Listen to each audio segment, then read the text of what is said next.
ഇന്ന് നമുക്ക് ഒരു അടിപൊളി ബീഫ് സ്റ്റൂ ഉണ്ടാക്കിയാലോ. കഴുകി വൃത്തിയാക്കി വെച്ചിരിക്കുന്ന ബീഫിലേക്ക് ഒരു വലിയുള്ളി, ഇഞ്ചി, വെളുത്തുള്ളി ചോപ്പ് ചെയ്തത്, ഒരു സ്പൂൺ കുരുമുളക് പൊടി എന്നിവ ചേർത്ത് നല്ലതുപോലെ തിരുമ്മി കുക്കറിൽ വേവിച്ചെടുക്കുക.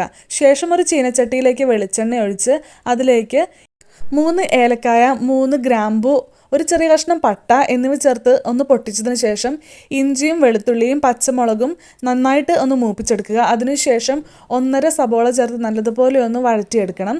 പാകത്തിന് ഉപ്പും കൂടെ ചേർക്കണം. ഉപ്പ് ചേർക്കുമ്പോൾ ശ്രദ്ധിക്കണം, നമ്മൾ ബീഫിലും ഉപ്പ് ചേർത്തിട്ടുണ്ട്. അതിനുശേഷം പൊടികളായിട്ട് മല്ലിപ്പൊടി മാത്രമാണ് ഇതിൽ ചേർക്കുന്നത്, വേറൊന്നും ഇപ്പോൾ ചേർക്കുന്നില്ല.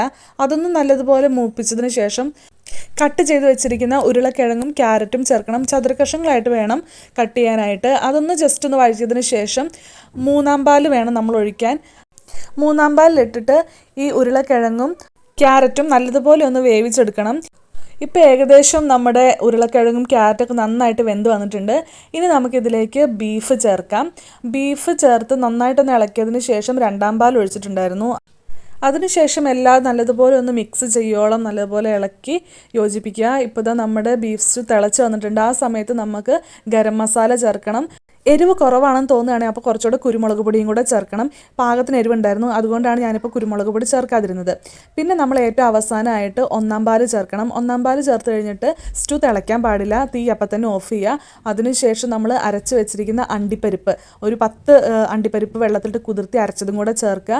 അതിനുശേഷം താളിപ്പ് ചേർക്കണം. വെളിച്ചെണ്ണയിൽ ചെറിയുള്ളിയും അണ്ടിപ്പരിപ്പും കൂടെ നല്ലതുപോലെ ഒന്ന് വറുത്ത് ചേർക്കുക. ഇത്രയേ ഉള്ളൂ, നമ്മുടെ അടിപൊളി ബീഫ് സ്റ്റൂ റെഡിയായി. പാലപ്പത്തിൻ്റെ ഒപ്പവും വേവിച്ച ബ്രെഡിൻ്റെ ഒപ്പമൊക്കെ അടിപൊളിയായിരിക്കും. അപ്പം നിങ്ങൾക്ക് ഈ വീഡിയോ ഇഷ്ടപ്പെട്ടെങ്കിൽ സബ്സ്ക്രൈബ് ചെയ്യാൻ മറക്കരുത്. Okay, by.